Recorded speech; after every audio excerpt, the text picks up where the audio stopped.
pagkamatay ng pasyente kapag hindi agad siya naoperahan sa madaling panahon. Si nanay na lang yung sinasandalan ko. Hindi ko hayaan mawala siya sa akin. Saan ka pupunta? Saan ka kukuha ng pera? Maganda ka, Iha. Makukuha mo yung laking perang hinahanap mo. Basta sasama ka sa akin. Palagi mong isipin, mas masarap mabuhay nang walang ginagawang masama. Tatandaan ko yan, Nay. Sorry, miss. Sorry.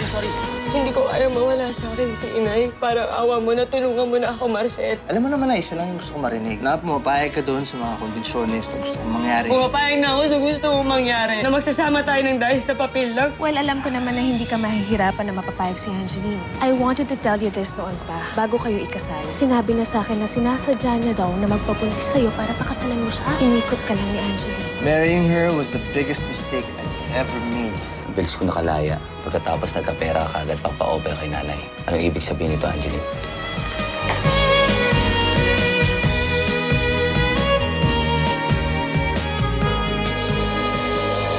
Kuya.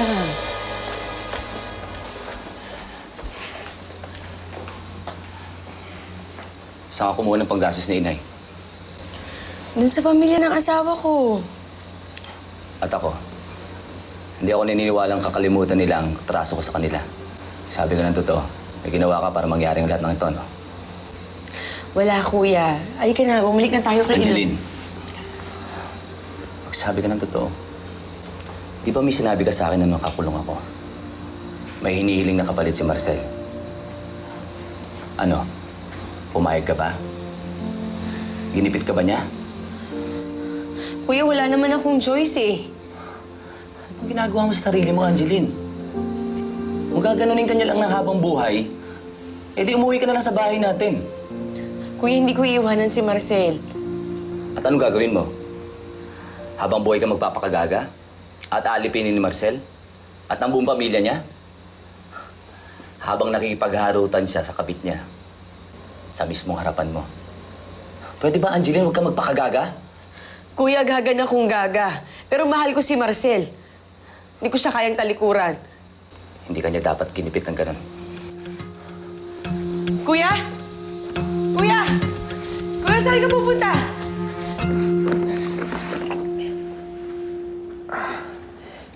Okay na? Ngayong hawak na natin si Angeline at pwede na natin gawin ang gusto natin gawin. I think we should celebrate, Marcel. You're right. Namiss kita.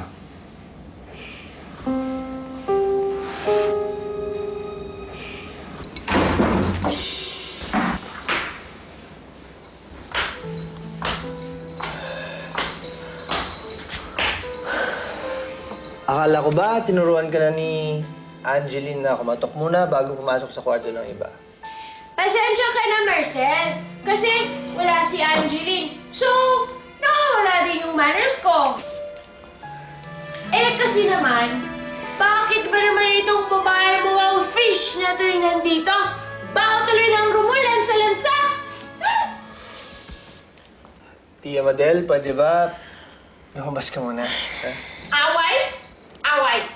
Basta, dito lang ako. Babantayan ko kayo kasi pag may ginawa kayong bad, isusumbong ko kayo kay Angeline at saka kay Kuya. Nasaan ba kasi si Angeline? Dapat si Angeline lang yung nandito eh.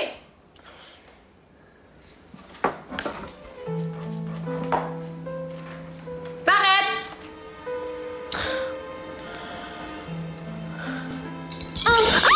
Ayan!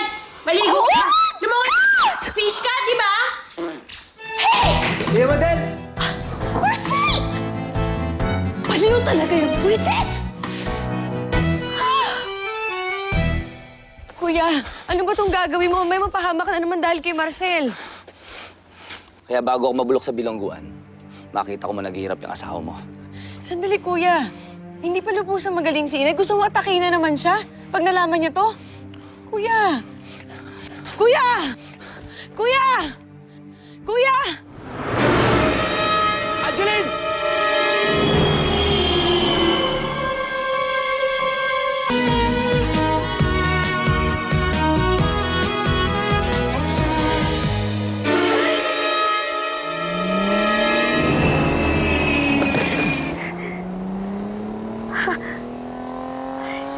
Angeline, okay ka lang? Okay lang, kuya. Angeline, sorry. Sorry, ah. Angeline. Sorry, ah.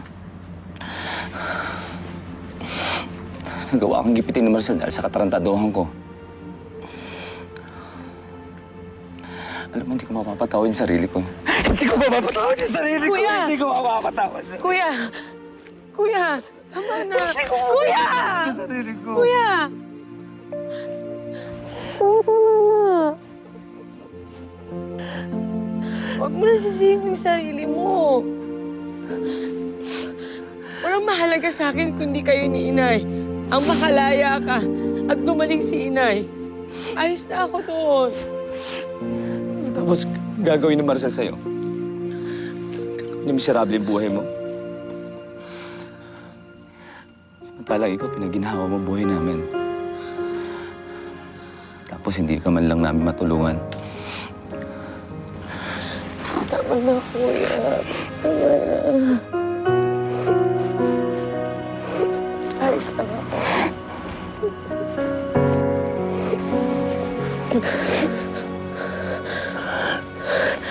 Okay lang ako, kuya.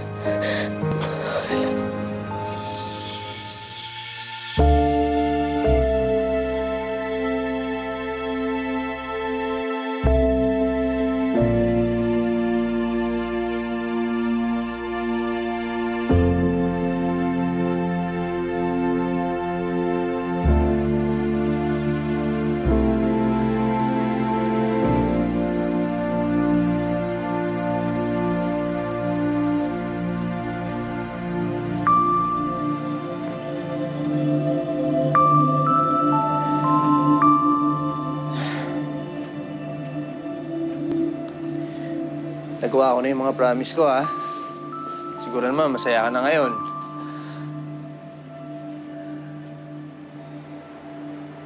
Oh. Huwag ka naman lungkot dyan. Magkasama pa rin naman tayo, eh. Paano ako magiging masaya, Marcel?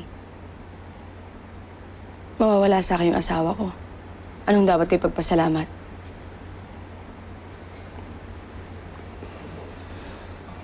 Limang taon tayo nagsama, Marcel. Ikaw lang ang lalaki minahal ko. Kaya hindi ganun kadaling alisin ang pagmamahal ko sa'yo. Tama na nga yan, Angeline. Gusto mo ba atakin na naman yung nanay mo kapag nalaman lang tungkol dito sa arrangement natin? Kaya ang gawin mo, paniwalain mo na lang sila na okay tayo ulit.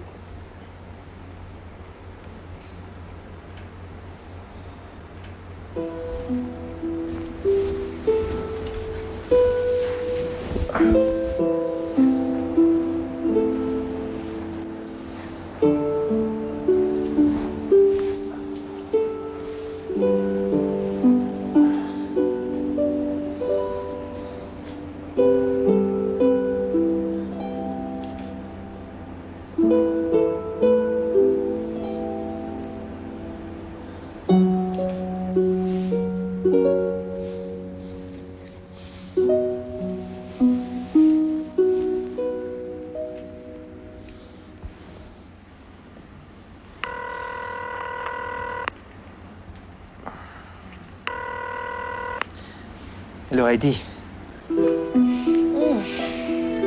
Kakauwi ko lang, na-miss mo kaagad ako.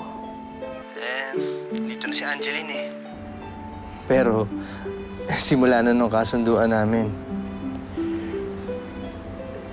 wala na kaming pakialam sa isa't isa. Dapat lang. Dahil para sa akin, ako na may karapatan sa'yo. At si Angeline na ang kapit mo.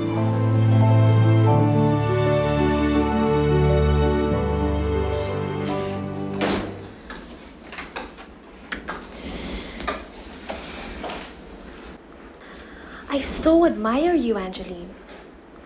Pumayag ka na nga makisama kay Marcel kahit hindi ka na mahal, nagpapakatsimay ka pa dito.